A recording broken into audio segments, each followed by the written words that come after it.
Alright, so I'm making this video because I recently got into med school, which is awesome, but I had a very low GPA in undergrad, and I was told many times by many people that I probably would not get into medical school or that I should go Caribbean.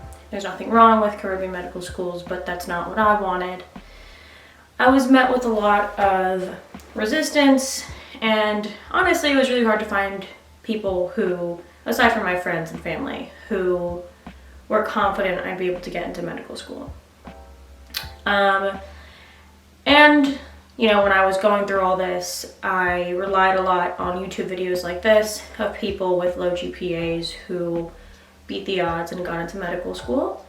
So I'm making this video in hopes that it can help someone. So let's start from the beginning. I graduated from the University of Pennsylvania in 2021, and I graduated with a 3.19 GPA. And I think my science GPA, which, if you don't know, that is the cumulative GPA of just your science and math courses, was even lower. I think it was like a 2.9. And the reasons for that are varied. I can get into that in another video, but just boiled down to I had a hard time in undergrad.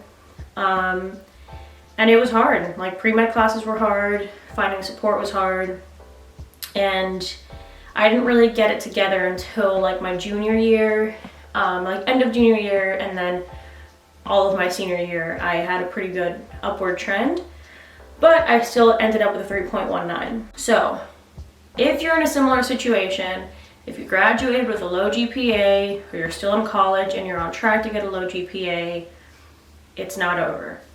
You have a couple options. What I did is I did a post-bac program.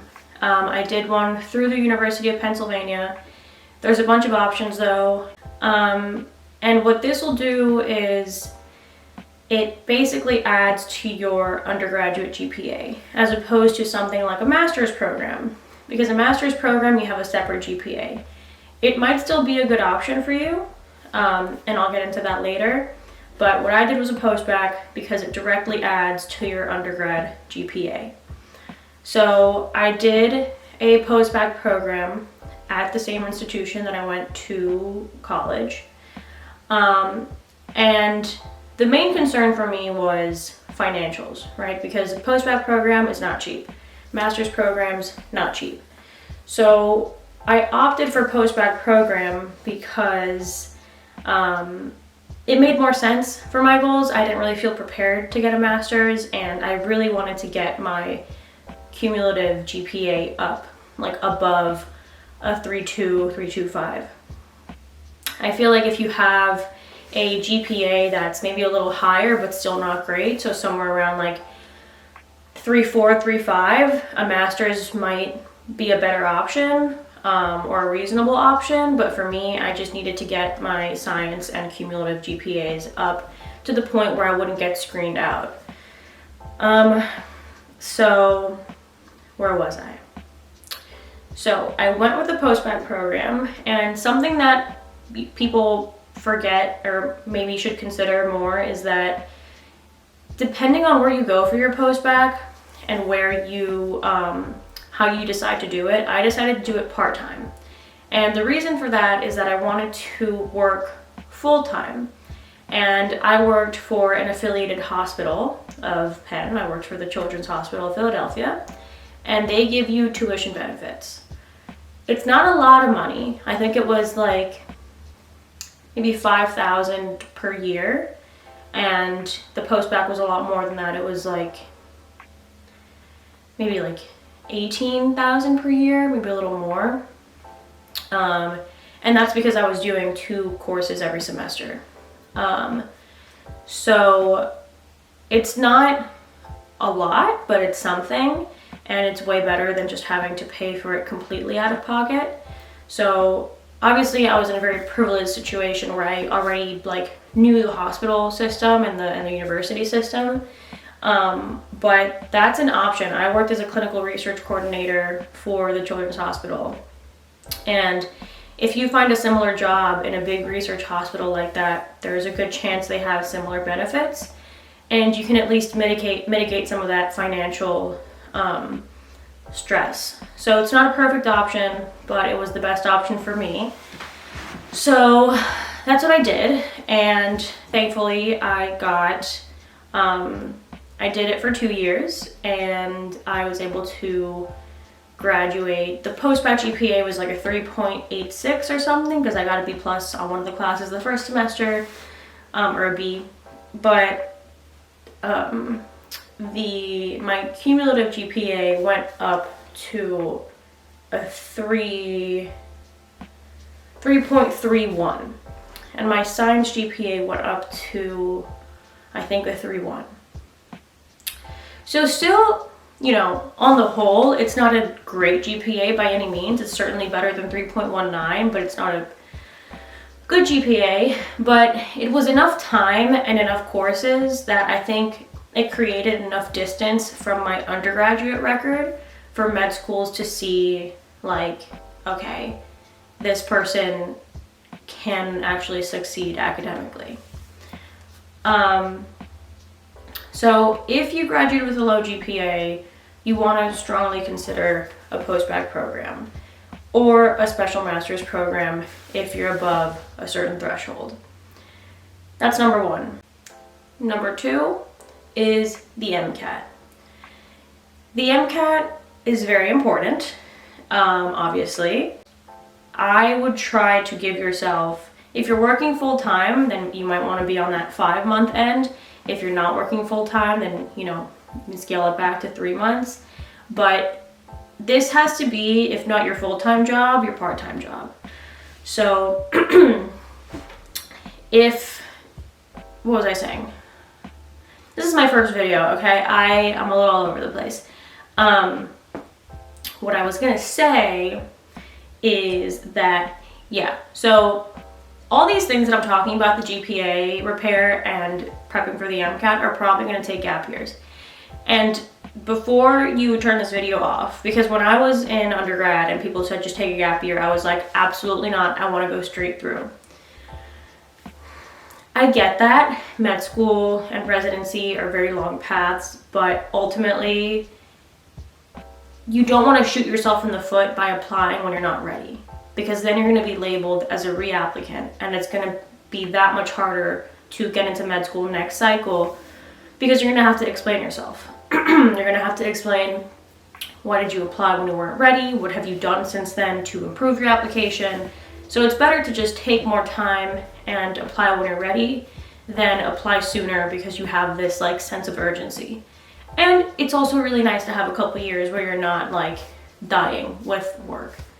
So number one, GPA repair. Number two, MCAT. I got a 518 on my MCAT, which I'm very grateful for.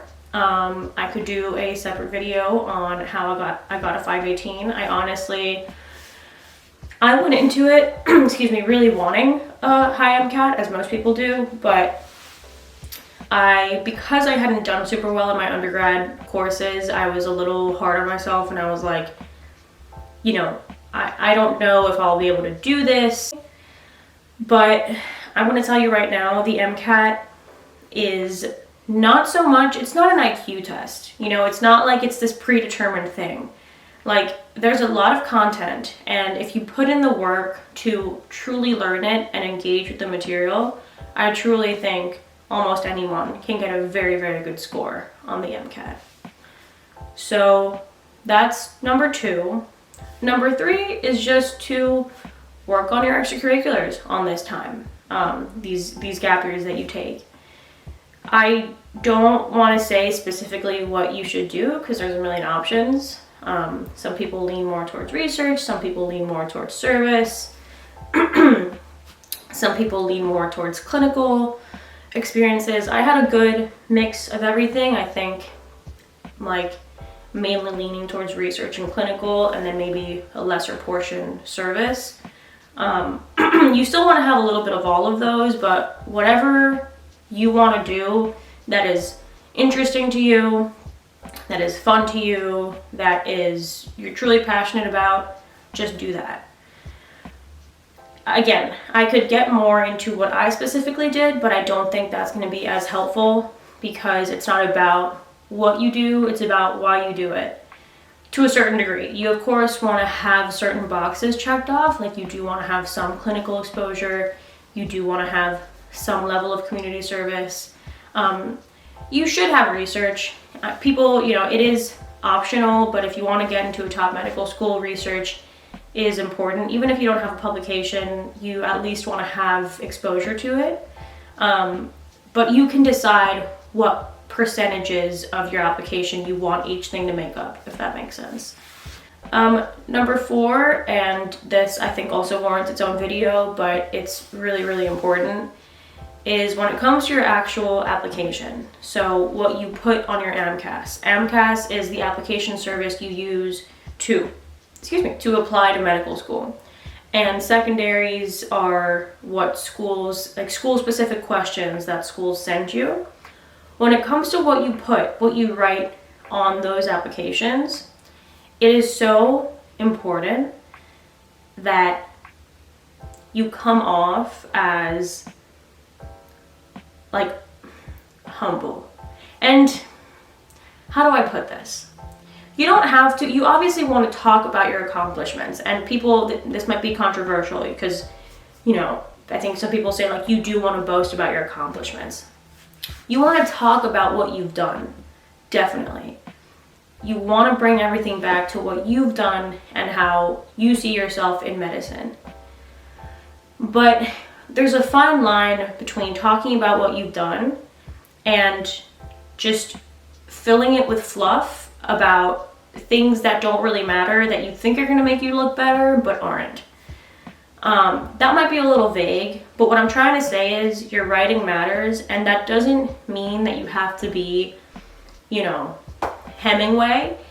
It just means you have to be careful for coming across arrogant, coming across as a know-it-all, coming across negative, spiteful, because honestly, this process is very stressful.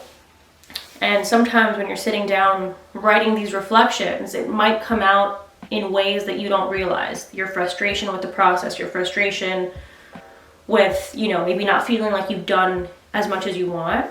So it's really important that you have someone looking over your writing to make sure that you don't put off any of those vibes. If you're on the admissions committee and you want to admit a new class of students, you want to like the people that you're interviewing. You want them to be cool and down to earth and interesting.